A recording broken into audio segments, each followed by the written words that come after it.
Devassando o invisível, as virtudes do Consolador. 5. Pois que a morte é a ressurreição, sendo a vida a prova buscada durante a qual as virtudes que houverdes cultivado crescerão e se desenvolverão como o cedro. 6. Venho instruir e consolar os pobres deserdados. Venho dizer-lhes que elevem a sua resignação ao nível de suas provas, que chorem, porquanto a dor foi sagrada no jardim das oliveiras, mas que esperem, pois que também a eles os anjos consoladores lhes virão enxugar as lágrimas. Allan Kardec, O Evangelho segundo o Espiritismo, capítulo 6, itens 5 e 6. Não digo que isso é possível, digo isto é real. William Crookes. No seu encantador livro, Joana d'Arc, Médium, primeira parte, capítulo 4, que integra uma série magnífica de exposições sobre o Espiritismo, Leon Denis, o inconfundível poeta da terceira revelação, diz que, numa conferência que fez há anos no Instituto Geral Politécnico, o Dr. Duclaux, diretor do Instituto Pasteur, Paris, se exprimia nos seguintes termos: este mundo, o mundo espiritual, povoado de influências que experimentamos sem as conhecer, penetrado de um quid divino que adivinhamos sem que lhe percebamos as minúcias, é mais interessante do que este que está agora se confinou ao nosso pensamento. Tratemos de abri-lo às nossas pesquisas. Há nele por fazerem-se infundáveis descobertas que aproveitarão a humanidade. Ora, ao relermos recentemente tal comentário, recordamo-nos de que certo episódio a nós narrado por pessoas de absoluta integridade moral, episódio no qual, posteriormente, nossa faculdade mediúnica se viu espontaneamente envolvida num encantador prolongamento de revelações. Relatemos, porém, os acontecimentos em forma literária, de modo a não fatigar o leitor. No mês de setembro de 1957, um simples acaso levou-nos a visitar respeitável família residente em Belo Horizonte, a encantadora capital do estado de Minas Gerais. Os chefes dessa família, o senhor Antônio Augusto dos Santos e a esposa, dona Ormezinda Santos, haviam perdido uma de suas filhas, menina de 14 anos, vivaz e afetuosa, inteligente, aluna do Sacré-Cœur daquela cidade. O decesso da gentil adolescente ocorrera no dia 14 de março de 1955, depois de 4 longos meses de uma enfermidade dolorosa que zombara de todos os recursos da ciência médica, torturando o coração dos pais que vinham definhar a mimosa filhinha sem que um só alívio lhe pudesse ser ministrado. Por isso mesmo, naquela manhã de setembro de 1957, o senhor Antônio Augusto dos Santos e sua esposa ainda se confessavam intimamente abalados pelo drama que lhes mortificara o coração, sofrendo a saudade dos risos cativantes daquela que partira entre lágrimas e flores, e cujo vulto querido não mais era visto a subir e descer as escadarias da casa, ou colhendo as flores do caprichoso jardim de sua mãe, zelosamente cultiva ainda hoje. Traíam ambos, pois, pesar e amargura ao se referirem o fato doloroso, o que sobremodo comovia os ouvintes. É bem certo que o médium, cujos labores inerentes à faculdade se estenderam já por um período longo, possa adquirir percepções variadas e singulares, espécie de uma visão toda especial, percepções que, em determinadas circunstâncias, o levam a aprender não só algo do pensamento e das intenções alheias, como até mesmo as vibrações existentes nos locais visitados, permitindo-lhe captar também detalhes que se relacionem com as passadas existências das personalidades que neles vivem.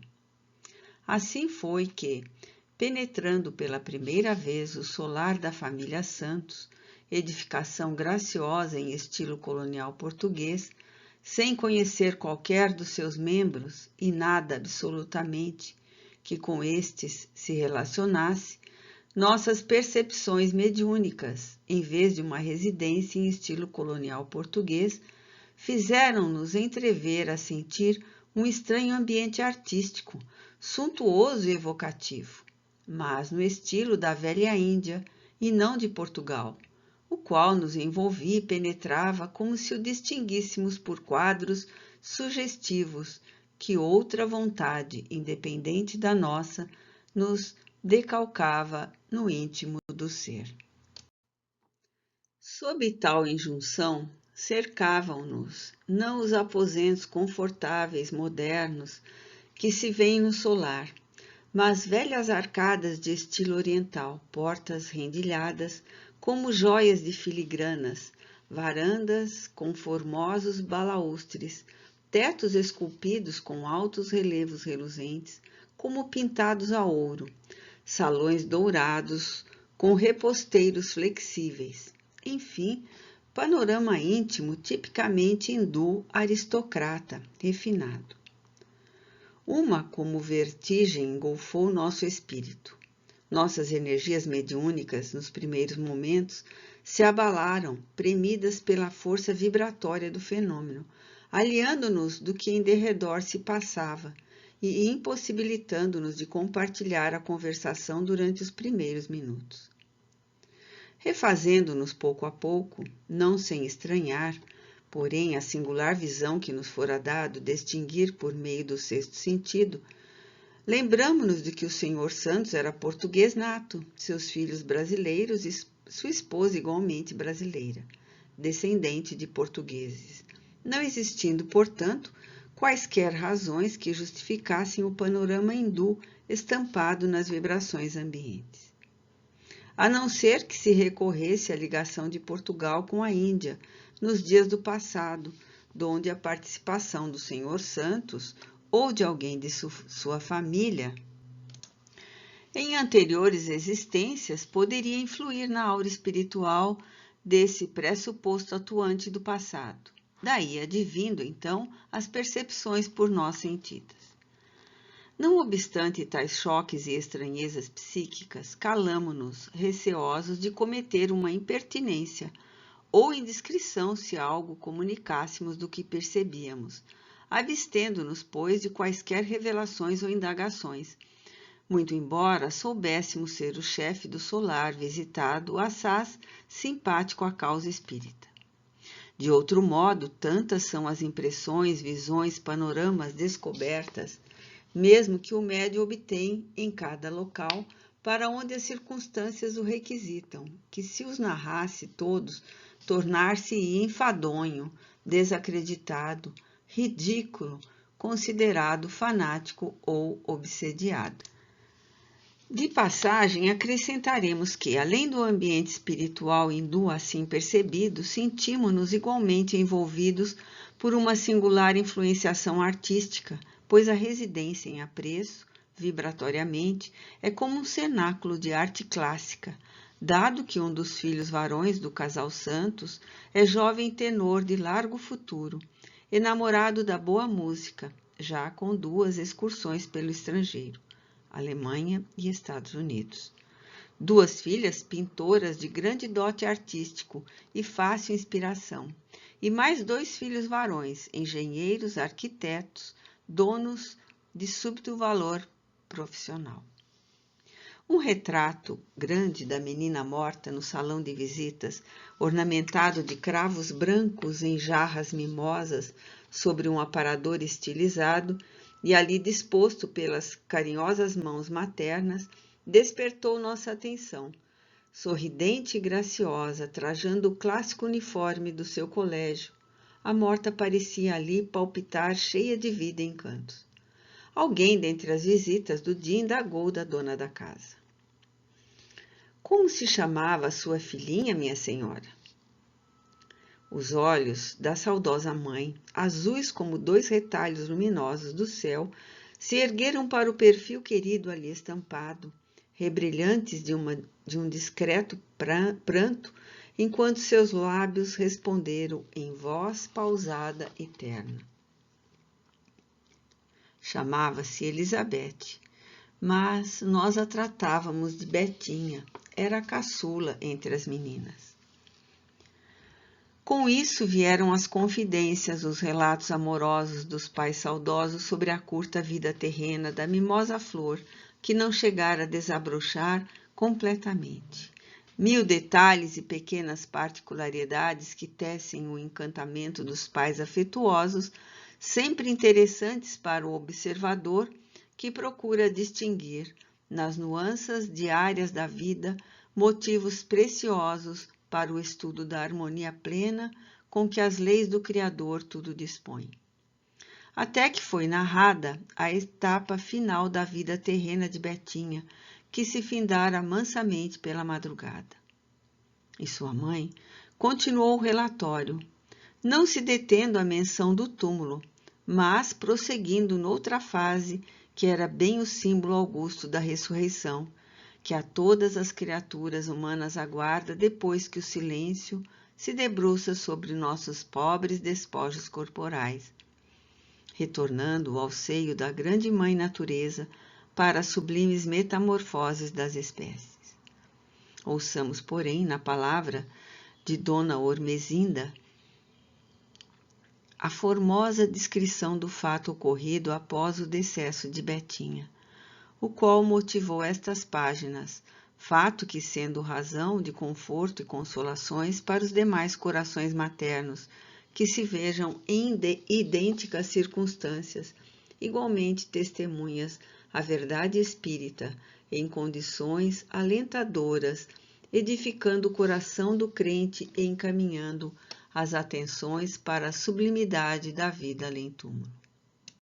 Minha filha contava 14 anos incompletos, ia dizendo Dona Ormezinda, e a voz pausada e delicada, quando os desígnios sábios da providência lhe permitiram adoecer e morrer. Desde algum tempo antes de contrair a enfermidade que finalmente a vitimou, manifestara ela desejos de que seus futuros 15 anos fossem devidamente comemorados, e todo o encantamento do seu coração se voltava para esse sonho ingênuo que a empolgava de alegrias e prematuras emoções. Por isso mesmo, fizera-me prometer que a presentearia com um rico vestido de baile para usar naquele dia, comprido e ornamentado de muitas rendas e flores, e cuja cor deveria ser rosa. Firmado compromisso sobre ele, nos entendíamos frequentemente. Betinha era a filha caçula dentre as meninas. Conforme já disse, e era grato a todos nós, por isso mesmo satisfazer-lhe as vontades que fossem razoáveis.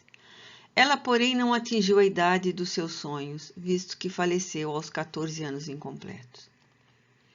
3 dias após o seu passamento, no entanto, encontrando-se toda a família abalada e chorosa, como seria natural, um fato singular, belo e comovente. Recordando os livros clássicos de filosofia religiosa de todos os tempos e países, bem assim os compêndios de ciências psíquicas, firmados por eminentes sábios psiquistas que se dedicaram a devassar o além-túmulo, positivando a continuação da existência da criatura após a morte do corpo carnal, veio demonstrar que nossa Betinha, por quem chorávamos tanto, prosseguia viva e feliz como dantes, porventura mais bela e venturosa ainda, concedendo-nos a satisfação de permanecer ao nosso lado em espírito, sempre que possível com a permissão de Deus. Minha filha Eunice, conquanto casada e residente fora da capital, permanecia conosco desde o estado de saúde da irmãzinha se agravara. E 3 dias depois do trespasse da mesma, ainda que permanecia, esperando que a consternação geral se atenuasse a fim de regressar ao seu domicílio. Na noite em que se deu o acontecimento que passarei a relatar, dormia ela no quarto de sua irmã Zinda, e nenhuma normalidade fora pressentida, conservando-se toda a família conformada com os desígnios divinos, não obstante pesarosa e sofredora. Eunice, fatigada das lutas de 4 meses de enfermagem junto da doente, pois frequentemente aqui estava, repousara tranquilamente durante grande parte da noite, serena e confiante, sem quaisquer excitações mentais. Pela madrugada, no entanto, despertou reconhecendo-se perfeitamente na posse de si mesma, observando, porém, estranha claridade no aposento, posto às escuras. Sua irmã Zinda dormia pesadamente, como vencida por um torpor que mais se assemelhava à profunda letargia de um transe mediúnico do que a um sono natural. Subitamente, porém, a elevar-se do solo, cerca de 1 metro, talvez mais, Eunice distingue um aglomerado de matérias sutis, como fumaça lucilante, traindo colorações levemente amarelas, luminosas e muito delicadas. Pouco a pouco, essa matéria ou essência, que lembraria os cirros de inverno, tomava forma imperceptivelmente, até que no auge do assombro e do deslumbramento, o duplo corpo espiritual de Betinha, cujas formas carnais jamais jaziam sepultadas desde 3 dias, apresentava-se na plenitude da sua graça e bela, trajando lindo vestido de baile cor-de-rosa, cujo modelo lembraria o clássico figurino Imperatriz Eugênia. A materialização era perfeita, acentuando particularidades, rendas, fitas, flores azuis sobre o lindo tom de rosa guarneciam a insólita indumentária de além-túmulo. Admirada e feliz, Eunice tentava despertar a irmã, que continuava imersa em profundo sono no leito fronteiro, para que igualmente desfrutasse o encantamento da formosa aparição, recordando os pastores de Judá que uns aos outros despertaram alta noite ao se surpreenderem com a manifestação celeste que lhes comunicava o advento de Jesus na noite sublime de Belém. No entanto, Zinda está incapaz de despertar, apenas emite longos gemidos, longos suspiros, pois que é ela a médium de efeitos físicos, que ignora a própria faculdade porque não professa a fé espírita, e que fornece elementos, ectoplasma, para a garantia da aparição. A manifestação, no entanto, não foi demorada. Eunice, que se atordoara em presença do fato invulgar a que jamais assistira e que desconhecia, não teve a presença de espírito de rogar à irmãzinha materializada que se detivesse assim, ainda por alguns instantes, enquanto despertasse as demais pessoas da família, para que igualmente contemplasse Betinha, ressurgida do silêncio da morte, para todos provar a própria imortalidade. Ainda assim, sem termos tido tempo de também a ver como Eunice a viu, conforta-nos saber que nossa filha vive feliz na pátria espiritual, para onde todos regressaremos um dia, atingindo a felicidade de uma perpétua união com os seres amados que nos precederam. Calara-se Dona Ormezinda e nossa pena não entrar em comentários acerca do importante fato. Lembraremos apenas, uma vez mais, o poder da vontade e a força mental do espírito recém-desencarnado da graciosa Betinha, a qual, desejando antes de morrer um vestido de baile cor-de-rosa para ser usado na data do seu aniversário natalício, 3 dias depois do trespasse para a vida espiritual, apresenta-se assim trajada, em espírito, para melhor se identificar, e também com o fito de demonstrar a força da personalidade conservada para além do túmulo, e o fez imprimindo nas sutis delicadezas do corpo, do próprio perispírito, as formas da indumentária desejada, pois sabemos que o corpo espiritual é impressionável, amoldando-se a todo e qualquer impulso do pensamento, o qual, por isso mesmo, nele poderá imprimir qualquer aparência visível, desde que uma vontade enérgica o acione. Aliás, não ignoramos que o espírito poderá criar e modelar o próprio vestuário, se o desejar, valendo-se de essências, fluidos e matérias especiais do mundo invisível, os quais, para os efeitos da materialização, são conjugados com os fluidos do médium. Na manhã seguinte, acrescentara a narradora, Eunice, que é hábil desenhista e inspirada pintora, traça a lápis o retrato da irmãzinha que a visitara em espírito, reproduzindo o magnífico vestido de além-túmulo, sem omitir um único detalhe, pois a aparição, muito nítida e caprichosa, se decalcara poderosamente em sua retina mental, permitindo a reprodução integral do que fora presenciado.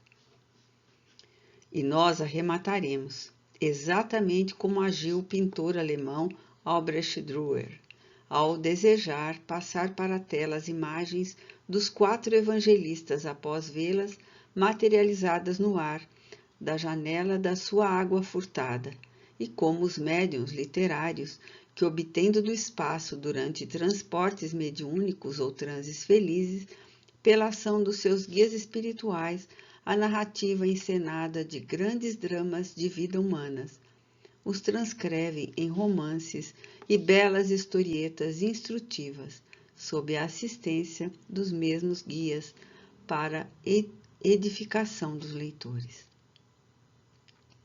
Espera a jovem pintora transportar o pequeno desenho para um quadro a óleo, sobre o qual imprimirá as cores que lhe foram apresentadas durante a visão. Quadro que ficará como testemunho valioso de mais um lindo e comovente fenômeno que o Consolador prometido por Jesus é pródigo em conceber aos homens. Passaram-se 2 anos durante os quais não tivemos contato com a família Santos. Em abril de 1959, no entanto, visitando novamente a formosa capital de Minas Gerais, voltamos a visitar também os pais de Betinha. Durante o desenrolar da palestra, informaram-nos de que, segundo um comunicado mediúnico obtido, a menina vivera uma existência carnal na Índia, em época não mencionada, onde se devotara a certa missão, cujo caráter não fora revelado. Confessamos que não demos grande atenção à informação.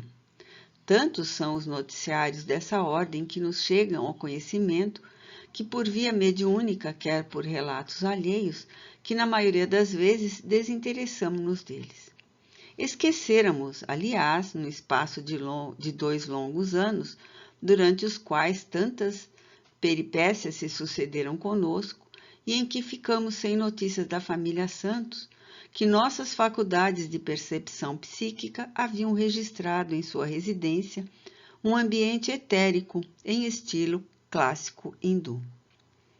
Não obstante, à noite, depois dessa visita e após termos adormecidos, fomos despertados por uma graciosa menina, em uniforme escolar, muito viva e prestimosa, a qual apresentou voluntariamente, dizendo: Eu sou a Betinha. Venha, quero mostrar-lhe uma coisa. Estou informada de que a senhora é protegida de uma falange espiritual de iniciados da Índia. Eu também sou, e sei que apreciará o que tenho para mostrar-lhe. Nos primeiros momentos, supusemos tratar-se de uma das meninas da casa onde nos hospedávamos, as quais usavam uniformes idênticos. Todavia, encontrando-se presente o nosso mentor espiritual Charles, que também é iniciado hindu, depressa compreendemos o que realmente se passava. mergulhou-nos o nobre amigo em transe letárgico e perdemos a noção de nós mesmos durante um período de tempo que tanto poderia ser de minutos como de séculos, pois quando nessa inconsciência, nesse lapso singular e intraduzível, o espírito do médium é absolutamente incapaz de medir o tempo. Nem mesmo tem noção de longevidade ou de brevidade. Ao recobrar a consciência, já desprendida das prisões carnais, vimos-nos de mãos dadas com a gentil visitante espiritual, a qual, correndo, arrastava-nos travessamente na sua carreira as risadas muito contente. Levou-nos até a casa paterna, justamente a mesma onde se dera a sua libertação para as claridades do mundo espiritual. Entrando no domicílio já por nós conhecido, absolutamente não mais encontramos a residência moderna e confortável visitada antes, mas um como solar hindu majestoso, qual visão das 1001 noites, com arcadas e portas douradas, rendilhadas, magníficas colunas, pedestais e capitéis muito artísticos, tudo atestando as expressões de beleza invulgar em matéria de arquitetura. Todavia, não se tratava de uma residência particular ou propriamente edificação de além-túmulo, mas de ideoplastia, configurando uma casa de benefícios para crianças e gestantes, espécie de maquete espiritual, construída por Betinha em proporções normais, no intuito de forçar sugestões aos seus entes amados para converterem-se na realidade da Terra. Dormitórios, refeitórios, gabinetes cirúrgicos, vagidos de crianças recém-nascidas, médicos e enfermeiras de azáfamas incansáveis, indicaram tratar-se de um hospital ou maternidade, segundo o que nos permitiam contemplar. Betinha, porém, agora, em atitude grave, explicou: isto que aqui está é o meu caro sonho na espiritualidade, o meu programa do momento, porque a minha mais grata recordação do passado vivido sobre a Terra faz muitos anos. Foi essa a missão que realizei na Índia, na época, difícil e angustiosa missão, onde existi no seio da aristocracia, sem poder jamais esquecê-la.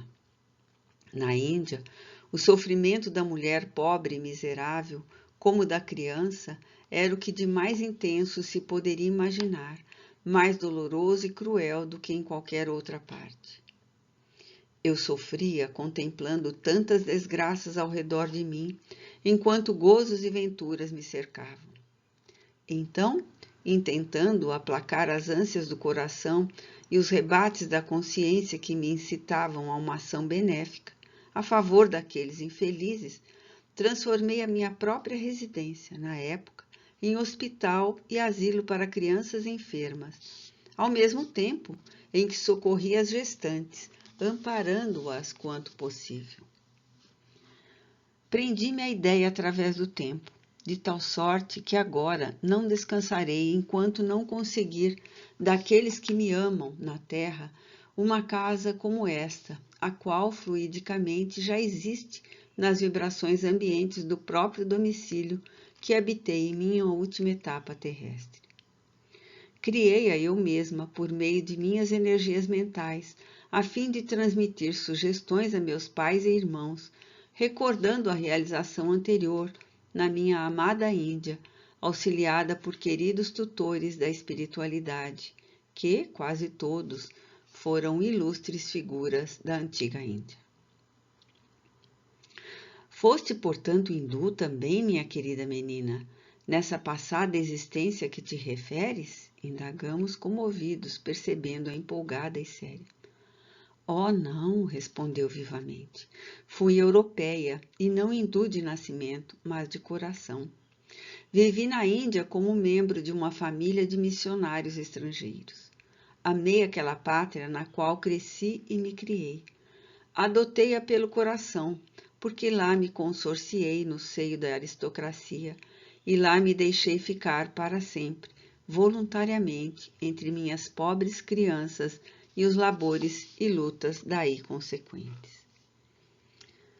Conta-nos então a tua história na Índia, que deverá ser interessante e original para que nós a transmitamos aos amantes das obras mediúnicas. Hoje não o poderia, talvez mais tarde, quem sabe, se nossos mestres permitirem. No momento apenas lhe peço que transmita aos meus a ideia que exponho, pois o meu maior anelo por agora é o de contemplar um dia meus pais e irmãos à frente desse labor a respeito da mulher gestante desamparada e do recém-nascido sem recursos sobre a terra, enquanto eu e mais alguém do espaço dirigimos a obra espiritualmente. Entre mentes, a benévola atuação da menina Elizabeth Santos ou do seu espírito no seio da família a que pertencera não se limitou aos 2 pequenos episódios acima narrados. Dir-se-ia que ela se transformara também no anjo bom dos seus familiares e que sua missão entre os mesmos implicava a preocupação de atraí-los para as sublimes meditações espirituais. Dissemos acima e repetimos que, excetuando-se o chefe da família Santos, a sua consorte, nenhum outro membro da mesma se interessa pelos assuntos psíquicos, existindo até mesmo alguns com acentuada aversão à crença espírita. Não obstante, da época da primeira aparição da menina Elizabeth até o momento em que acrescentamos o presente parágrafo ao capítulo escrito há 3 anos, acontecimentos significativos se sucederam no seio daquela família. Resoluções arrojadas, tomadas por seus pais e irmãos, criaram uma organização beneficente de alto alcance na formosa capital mineira, organização que, sob o nome de Cruzada do Bem Elizabeth Santos, leva o auxílio fraterno, material e moral aos leprosários e a necessitados albergados em outras instituições de assistência social. Todavia, consta ainda do programa da Nobre Cruzada o auxílio à criança sofredora e às jovens mães solteiras, assim como aos mendigos, alcoólatras, etc., etc. Não temos dúvidas de que o sonho máximo de Betinha na espiritualidade se corporificará com vitórias sempre maiores no setor da fraternidade, visto ser ela diretora espiritual da instituição a se desdobrar em esforços para inspirar os entes queridos deixados na terra, o prolongamento da missão por ela mesma iniciada no século XVIII. Entretanto, novo fenômeno verificou-se posteriormente no Solar Santos, em Belo Horizonte, tendo como principal atuante ainda a entidade Betinha, que parece com efeito insistir em atrair as atenções dos parentes para os fatos espíritas. O detalhe que se segue, inserido nestas páginas quando já déramos por terminado o presente volume, foi-nos relatado pelo próprio Senhor Santos em 10 de dezembro de 1962, quando de visita ao estado da Guanabara. Meu filho Maurício, começou o Sr. Santos, formado em medicina em 1960, já nos últimos meses do curso que fazia, uma noite ainda cedo, pois seriam 23 horas mais ou menos, estudava na sala de visitas local, onde se encontra o retrato de minha filha Elizabeth, tirado pouco antes do seu passamento. Ele estudava, porém, ao som de uma eletrola, pois é também apreciador de boa música. Não pensava absolutamente em sua falecida irmã em 1955 e, já fatigado do esforço desprendido, decidiu recolher-se. Por isso, encaminhou-se para a eletrola, a fim de desligá-la, o que fez simples e naturalmente. De costas voltadas para o retrato, sentiu que algo ou alguém forçava sua cabeça no intuito de fazê-lo voltar para trás. Voltou-se com efeito e, olhando o retrato da irmã, julgou perceber névoas amareladas lucilantes que se acentuavam a ponto de ter a impressão de que o retrato se movia. quando ele próprio ouvia com acento de certeza a voz da irmã. Maurício, gostas de música? Pois dar-te-ei a ouvir uma música celeste. Canta comigo, Maurício, canta. Então, o jovem doutorando ouviu a irmã cantar linda e intraduzível melodia, como jamais ouvira, e comovido repetia como levado por um impulso mediúnico. Todavia, repetia em lágrimas, invadido por uma comoção que transcendia sua habitual força de vontade, impossível de conter ante a delicadeza daquelas vibrações. Sua irmã Zinda encontrava-se pelas imediações da sala. Ouviu o irmão cantar uma canção singular ao mesmo tempo em que chorava e desejou saber o que se passava. Aqui termina o relatório do Senhor Santos. Nós outros, porém, estudiosos dos fenômenos espíritas, temos o dever de algo meditar sobre a narração acima transcrita. E o faremos com o constante objetivo de colher instruções em qualquer acontecimentos relacionados com o além-túmulo. É possível que o espírito Betinha se materializasse ali diante do irmão, ou pelo menos que o tentasse fazer. Como o fato, porém, não foi suficientemente constatado pelo vidente, que sentiu dúvidas em afirmar se realmente vira a imagem da morta ao lado do retrato, passaremos por alto sobre a materialização. Talvez a própria repulsa do jovem médico às coisas espíritas o impedisse de averiguar o fato que seu preconceito científico antes consideraria impressão ou alucinação. De qualquer forma, porém, o fenômeno realmente não se poderia realizar com visos de certeza, dado que a sala profusamente iluminada dificultaria a condensação dos elementos fluídicos necessários ao espírito para mostrar-se com toda clareza, já que ele necessita de penumbra para tornar visível a própria imagem astral. O que é certo, no entanto, é que as névoas foram vistas e confirmadas, reunião do ectoplasma, o que indica início de materialização idêntica à contemplada por Eunice no terceiro dia após o decesso de Betinha. E o que, além do mais, não deixou dúvida foi o fenômeno da voz direta, então produzindo com eficiência, pois o jovem afirmou ter ouvido a voz da irmã, convidando-o a acompanhá-lo na música do céu que passou a entoar.